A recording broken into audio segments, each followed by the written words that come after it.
As a confidant and coach to business leaders, I know a lot of people who are rich and miserable, and those on the opposite side of the spectrum. So let's pull it all together, shall we? We'll explore the intersection between wealth and joy. We'll look at the psychology, spirituality, and practicality of money, plus some of the things that make up a truly lucrative lifestyle. I'm your host, Mindy Kinnis, and this is the Lucra Life. Welcome back, my friends. I am delighted to introduce you to my very special guest today. Andrea Reindl is a new friend of mine, even though we have been in each other's worlds for a long, long time. We have just recently connected, and it has been a complete delight for me. So I can't wait for you all to get to know her. Andrea, thank you so much for joining me today. Welcome to the show. Oh, thank you for having me. I am super excited to chat with you because one of the first pieces where you and I sort of like had a pseudo connection was through one of the coaching programs that we both were in. And I heard you speak there and I was like, holy cow, this woman has got her stuff together and she is kicking ass. So I want to talk to you about all of that. But before we get to modern day, what you're up to right now, I'd love to get a little bit of the broad brushstrokes, the path you took to get you to the point where you're at today. So the path I took is one that includes, I think entrepreneurialism is like in my blood. It was, and quite legitimately in my blood. My mom and dad both were entrepreneurs. My mom has always had a side hustle or a business. They owned a business together. And my dad was really young when he took a big risk and bought a piece of land that ended up being like a motel, a campground, a store. So entrepreneurialism is in my blood, number one. Number two, my mom will tell you I was like 11 when I started my own business. I think of it as 16. Although really? Recently I realized, I was telling somebody about this and I realized that, oh yeah, I actually was 11, which is I was making like beaded earrings and wholesaling them to a store who was then retailing them from there. I didn't even know that's what it was called. I was just making earrings and selling them when I was 11. You were way past like the typical kid entrepreneur that sets up a little shack on the side of the road and sells the little jewelry. You were selling them wholesale to stores. And that would have been in like 1991. And I was selling them for $20. And then they were selling them for $40. And interestingly enough, I just bought some earrings like that. I only paid $60 for them now in today's world. So I was making bank and had no idea early on in life that's what I was doing. I don't even think I identified as an entrepreneur or business person or any of that. I just did it because that's what was modeled for me and my mom encouraged it. And then frankly, I floundered through business until I was about 21 when I really found my groove and I was selling jewelry, which again, I think success always leaves clues, like things that you love and you dig a little deeper is where you end up succeeding. So I sold jewelry for a few years and really got my chops selling jewelry. And then like many entrepreneurs, I read Rich Dad, Poor Dad, which was my gateway into becoming a real estate investor. And I did that for a few years, which brought me to not connected, but brought me to publishing. And I worked with like in books and with people who write books and helping authors and supporting them in getting their entire message organized, plus the business behind that goes at the business that is behind an idea-based business. So I've always been an entrepreneur. I feel like I floundered until really recently, if I'm being really honest. Like I think I kind of like dabbled and had the sample selection of different entrepreneur paths. And then only really recently I found my groove. So it really took me like most of my life.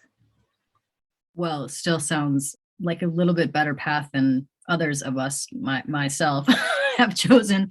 Can you tell me this though? What was the defining difference from floundering to no longer floundering? Funny enough. So the program we're both part of, or like, somebody similar that we both know, which we can talk about later, maybe it was something that he said years ago, which is he said, if business owners understood how important cadence is in their business, they would get a lot further. So I started to realize that what was causing the chaos in my own life was me. And I needed to stop getting in my own way. And I put systems around me and I put cadence around me in order to create some stability and some predictability in my life. And I think that's probably the biggest thing that provided some space for me to then look after myself and self-care. And that's what really was the bump. Like, so the self-care is actually what gave me the result, but what allowed me to get to the self-care was cadence and predictability around activities within my business. I love that you were bringing up self-care, because what an important topic that, even though it's kind of a thing these days, I still think people are not practicing it enough. Totally agree. And I think long before self-care looks something like cucumbers in your eyes and out at the spa and, hanging out, getting massages and taking mental health wellness days, long before that, self-care is your self-talk. It's what are you saying to yourself and how are you being kind to yourself when nobody is listening, and just really listening to your own personal internal dialogue and being as kind to yourself as you are to the other people in your world. Mm-hmm. Sean and I used to laugh all the time and would say to many of our clients, hey, you know what? If you talk to your friends the way you talk to yourself, you would not have any friends. 100%. I totally agree with that.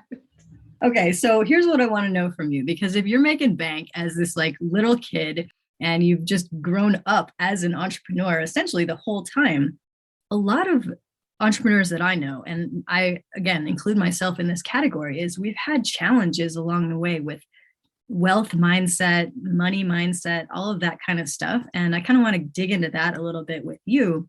So first and foremost, how do you personally define wealth? Oh, that's such a great question. To me, wealth is being able to do what I want with who I want to, when I want to do it. And that really is wealth. And wealth means like really deep. So for me personally, I define that as really quality, deep relationships, freedom over my time to make decisions. Maybe the next 3 weeks of my life are scheduled out, but if in 6 months from now I wanted to do something, I have the freedom and flexibility to do that. And the ability to live fully now in the present. That's how I define wealth. It has very little to do with money and mostly to do with what money can buy, if that makes sense. Yeah. How do you stay present, focused, and in the now? Okay. I think entrepreneurs have a really hard time with that. I think two things that go hand in hand are that the entrepreneurial mindset and being like a future forward thinking visionary are just two hand in hand things. So we struggle with staying in the now. So for me personally, gratitude is what keeps me in the now, and just every day and in every moment being really aware of how incredibly blessed I am. I'm going to go with any one of your listeners has the ability to be listening to us. So they're blessed to some degree. They have access to the digital world and the digital media. So you can find blessing in absolutely every moment. And to me, I think gratitude is what keeps me in the now, and it keeps me anchored into what I can experience right now is what's right in front of me.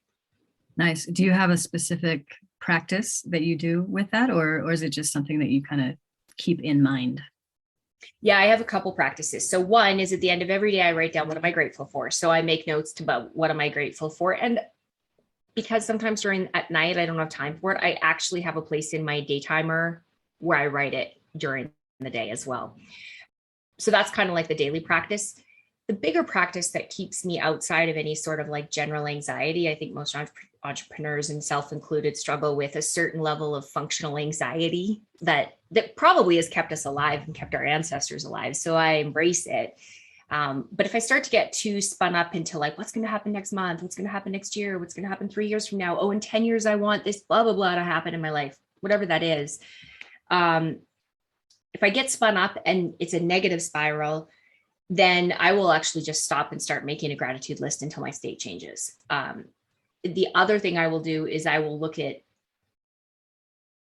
how many places, how far I've come, even since maybe 3 months ago or 3 years ago, and then really anchor into gratitude reminds me that those habits that I have are producing results that I want. So I could probably chill out and not worry so much about the future. Yes. And we will get into more of those habits that you have in just a moment. But I want to ask you a little bit more about your current work now. You've got legacy, you've got legato. Talk to us about, you got all these things going on. Like, how how do you do it? What is it all? What makes you happiest really in all of that?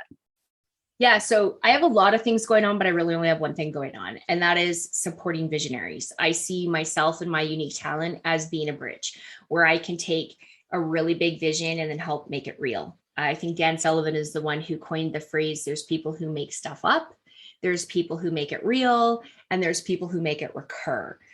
I will tell you, I heard it from Dan Sullivan the first time, and he gets quoted for that often. And I'm definitely a make it real person. I'm actually not great at making things up. I get bored, so I don't like making them recur. I like setting them up in order to recur, but I'm not the one who does that. So what my company Legacy Creative does is we actually support visionaries to make their idea-based businesses come true.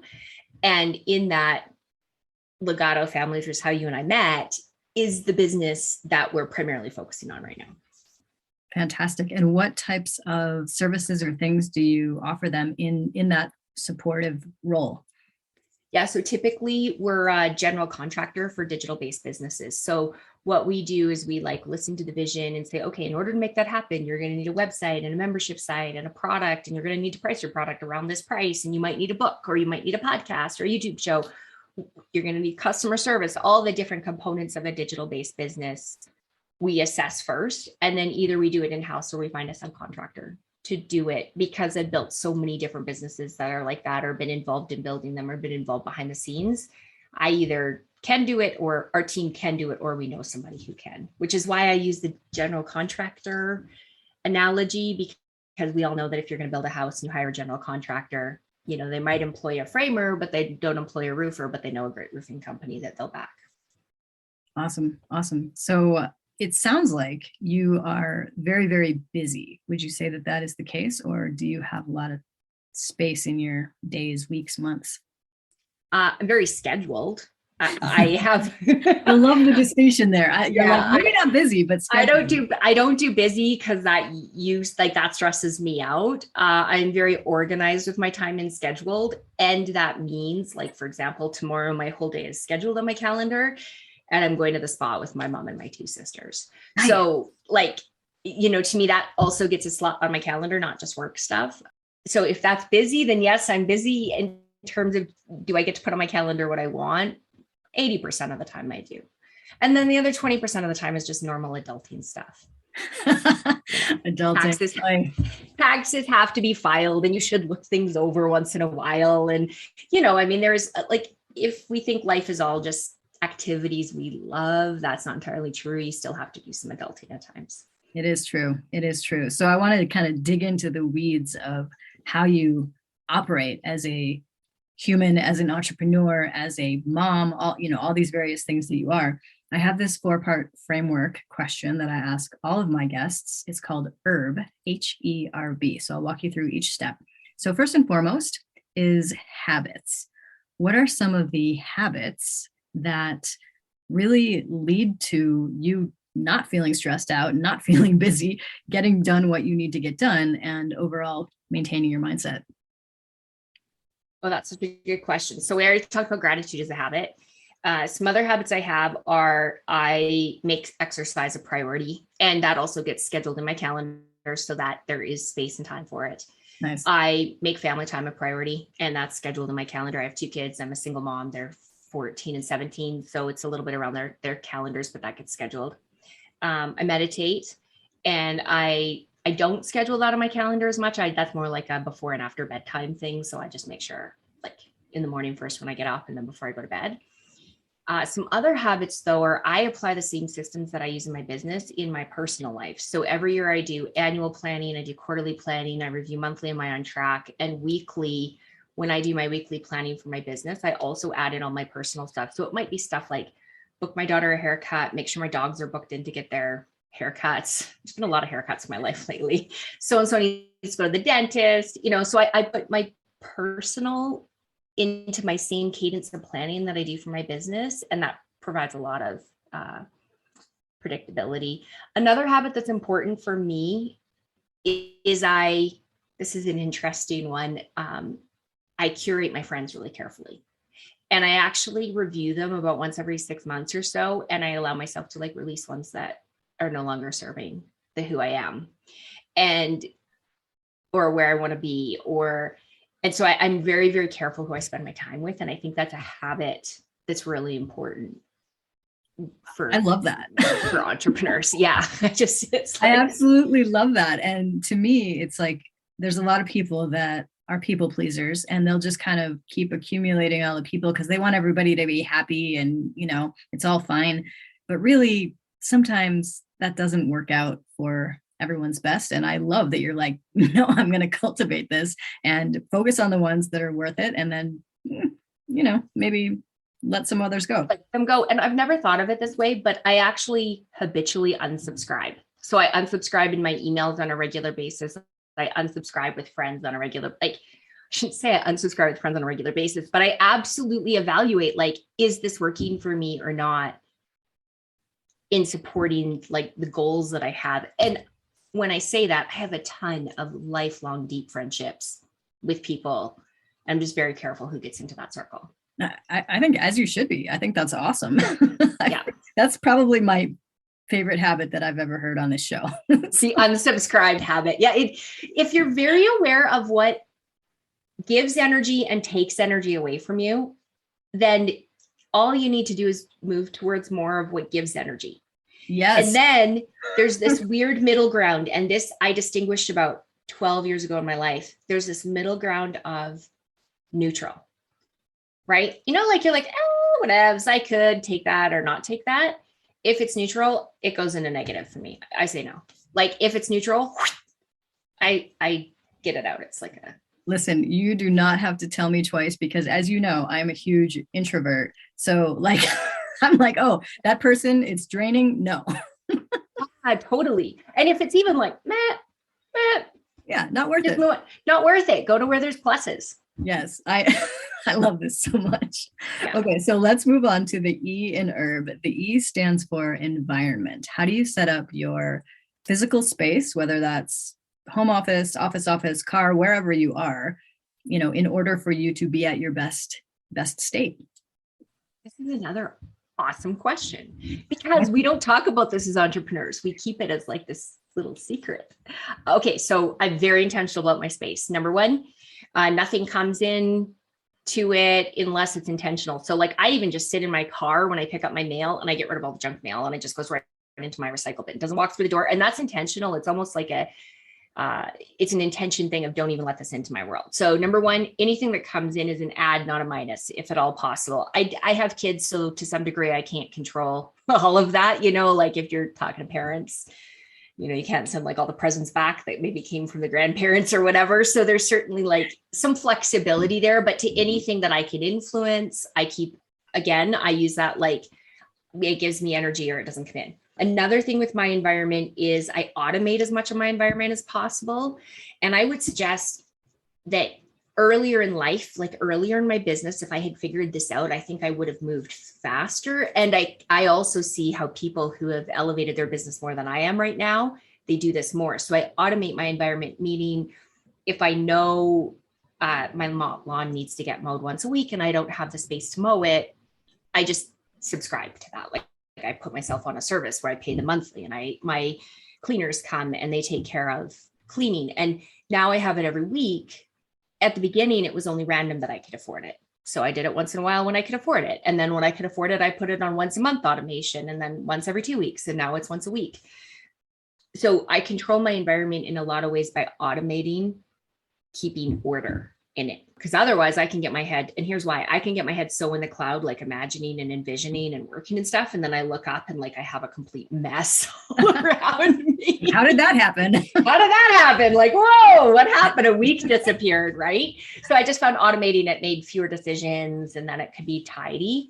The other thing I have in my environment is I use my home like a vision board. I don't know if you do this too, but there are certain objects and places in my house that they're mostly objects or absence of objects that have meaning to me. So I have a dresser in my bedroom and the very first time I saw it, I was like, oh, I really want that. And it was a rehabbed dresser from a dear friend of mine. She'd like, shabby chic refinished it and she put it on Facebook. And I was like, oh man, I love that piece. I want it. So I texted her and I said, hey, Carrie, I really love that dresser. How much are you selling it for? And she said, oh, it's $550. which was a crazy amount of money for me at the time. I'm like, ugh.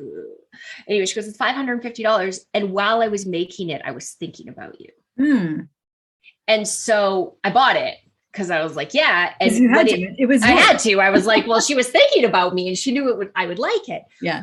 But what it means to me is to follow my blink, which is in the minute, the very first time I saw it, I was like, I want that. It belongs in my house. And so when she confirmed by saying, oh, I was thinking about you when I made it, I took the stretch and I purchased it. It was like, I had the money. I just, wasn't up for buying that kind of furniture at that time, but I did it anyway. And every time in the morning when I wake up and I look at it, I'm like, follow my blink. My gut knows what it's doing. So I have a number of objects like that in my environment that have meaning like that. And I remember it. And so it's like my whole house is a remembering vision board. I love that. I love that story of that synchronicity and so good. So the R in herb, this one is my absolute favorite because I could geek out on it for hours, but the R stands for resources. So resources could be books, programs, technology. What types of resources have been, I would say, most impactful for you that you would recommend to others? Okay, hands down, the best resources I've had are relationships. If there's one thing I'm grateful for, it's that I am rich in relationships. And that kind of goes back to that habit of unsubscribing and then investing and being intentional with my time. In the last particularly 20 years of literally since I've been an adult. So the last maybe 25 years, but in the last 20 years of business, there are certain people that pop up. And when they come into my world and I think, oh, I really like you. I want to keep this, even if it's not a deep relationship, but we align, I make a point to keep that relationship going. So I reach out, I send a handwritten card once in a while. I even just ping a text and say, hey, was thinking about you. How you doing? If I'm in their area, I'll stop in and I'll visit them. I make an effort with relationships. And I think that's probably the most valuable resource I have. If I'm being that's one of them. Obviously there's money and financial resources that I'm so incredibly grateful for. There's also experience resources, which a lot of people turn into intellectual property. Mm-hmm. But when I think about experience resources, they're all the times I've screwed up, all the times I've made mistakes, all the times I've learned a lesson, maybe with some clients' money. Those are resources that today, when I pop into a strategy session or I show up working with a client or I show up in a business environment, people are benefiting from. You're totally right. We don't think of that sometimes as a resource, but I think all my failures are massive resources. And if you pay attention, every failure is a huge opportunity to grow. That is so right on. My thing is, this is my simple business plan. I talk about this a lot. I'm like, my business plan is to go try something, really screw it up, learn the lessons, and then turn around and tell other people, don't do it this way. This is how I screwed it up. Do it the other way instead. That's my whole business plan. 100%. Yeah. Yeah. So I love that. So you're very rich in resources that way. Oh yes. Totally. Screw ups. Yeah. But those are they're not notches on a belt, or you shouldn't run out and screw up, on purpose. And yet at the same time, I'm really beginning today to see the compounding interest of experience. Yes. All right, well, let's jump into the B in herb. That stands for beliefs. What are some of your beliefs or worldviews that have really helped to create the success that you are? I think there's two. And I think there's lots of wise philosophers long before me that have said something similar to this. But I think we can choose to see the world as the universe has my back or the universe is out to get me. One or the other. I think you can choose to see the world as this is happening to me, or this is happening for me, or I'm going to win, or I'm going to fail. To me, those are all basically the same statement. Do you have an expectation that there's going to be a positive outcome, or do you have an expectation there's going to be a negative outcome? And I do always believe there's going to be a positive outcome. I do believe that there's going to be a positive outcome. Now, I think you should put some like fail safes in place. Like, is there also some reason and logic that's why business strategy helps. But I do believe that once I've assessed a situation and decided what I'm going to do with it or whatever, I believe it's going to turn out positively. Here's another belief I have that's gotten me a really long ways. And when I violate this belief, I have some really good lessons that are now resources for me. And that is that I take advice from somebody who has the result that I'm hoping to achieve. And I don't take advice from someone who doesn't have that result. I'll listen if they don't have the result, but I'm very, very mindful who I actually act on the advice that I'm given. So let me drill into that, because I think some of our listeners might be like, well, that's great if you know them, but what if you just see somebody online and they are claiming to have a certain result and you don't know if they do or not? How do you navigate that? Oh, that's such a good question. Some results that they claim to have are verifiable, right? Like my dad, who was super practical, always used to say, if it seems too good to be true, it probably is. Yes. Trust your gut feeling, kind of wonder what's going on behind something. Because there are some people which actually is like a super trigger for me, that people who claim to have all these results and yet and don't. They have a rented Lamborghini that they're driving around in and, showing off their whatever Rolex watch that's probably a fake, I can't even handle it. Like I can't. Yeah, I don't. I think if it seems too good to be true, it probably is. It's probably one of the ways to do it. And then look and watch for congruency and dig a little deeper and, pay attention to things like reading reviews or just watching to see with their results. The other thing is, I am pretty sure it's John Maxwell I heard say, if you want to know the quality of the leader, look at their followers. Oh, totally. And it's giving me chills. I love that. Yeah. And in the world of online business advice or getting your business up and running, really good ideas get really smart people to follow them easily. I know that now when I select clients I work with, I don't have to look at do you have a good idea? I just say show me the size of the people who are reading your book or listening to your podcast or following your system, or let me talk to some of your clients. Really good ideas are sticky. So those students or those clients or those followers are getting the result that's promised. Yeah, I love that so much. So let me ask you this. As I mentioned to you earlier before we started the recording, a lot of my audience are dreamers, right? They have the big dream and either they have started, but they're maybe not quite far along yet, or they maybe haven't yet started. But what just little bit of inspiration might we be able to leave with them based on your experience? I think, and I do this all the time still today, I think if I could, there's two things I would tell them. Number one is, if you have a dream or you have a vision or you have an idea, break it into bite-sized pieces and then test it and micro dose test it. I want to open a coffee shop. Well, why don't you go work at a coffee shop for a week and see if you even like it, right? Why don't you go run something where you can test to see if you like it? That's one thing. So how can you, if you've got your dream or your vision, break it into really small bite-sized steps and then just take a little step in the direction? Very smart. The other one is, the people that you admire, compare yourself to them at the same place in their journey that you are right now. And ask, what was Elon Musk doing when he was 3? Okay, he's a bad example, but maybe he's not, what was this person that I really admire doing when they were 6 months into their business? Because I guarantee what you're looking at online right now is not what they were doing when they were 6 months or 1 year into business. And I know, as a somewhat successful entrepreneur right now, I've forgotten the beginning parts. I kind of have. And so I forget to talk about them, or I forget to share them.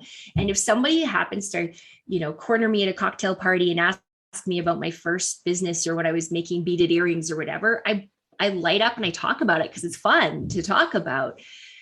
remember though that we kind of forget the beginning phases. And so really like try to dig into where are people who are at that part of like the part of your journey that you're at. Go and dig deep. Who else was, what were successful people doing when they were 1 year into business or 6 months into business or 3 months into business? And frankly, those are questions you can always ask entrepreneurs, and we're happy to talk about them because we don't get asked that often enough.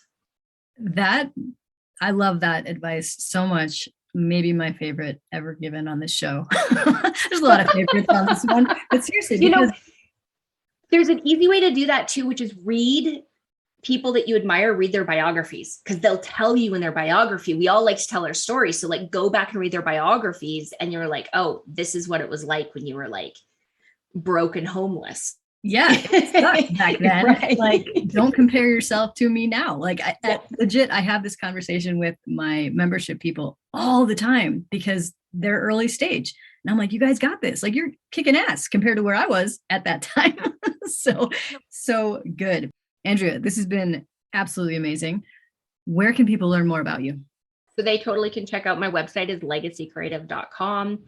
And if you want like my own personal mindset and all that kind of stuff, I'm mostly on Instagram, and it's just Andrea Reindl is my handle there, my name, because I'm the only one of those that's like that. So either one. We have a business Instagram too that gives like tips and tricks and all those kinds of things.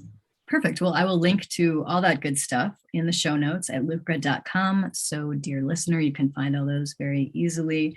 Andrea, like I said, this has been really phenomenal. Like, truly had such a great time talking to you as usual. So thank you so much for your time, your wisdom, and really just sharing your experience with us. You're totally welcome. This has been awesome. I love your model and your questions, and thank you very much. I'm excited for your listeners to learn more from you. Ready to make your dream your reality? Let's build your business so you can do what you are here to do. I invite you to join my inner circle, the Lucra Collective, a community of like-minded entrepreneurs who got over the limiting belief that they needed to go it alone. Visit lucra.com to join today. That's lucra.com. Lucra, where wealth equals well-being.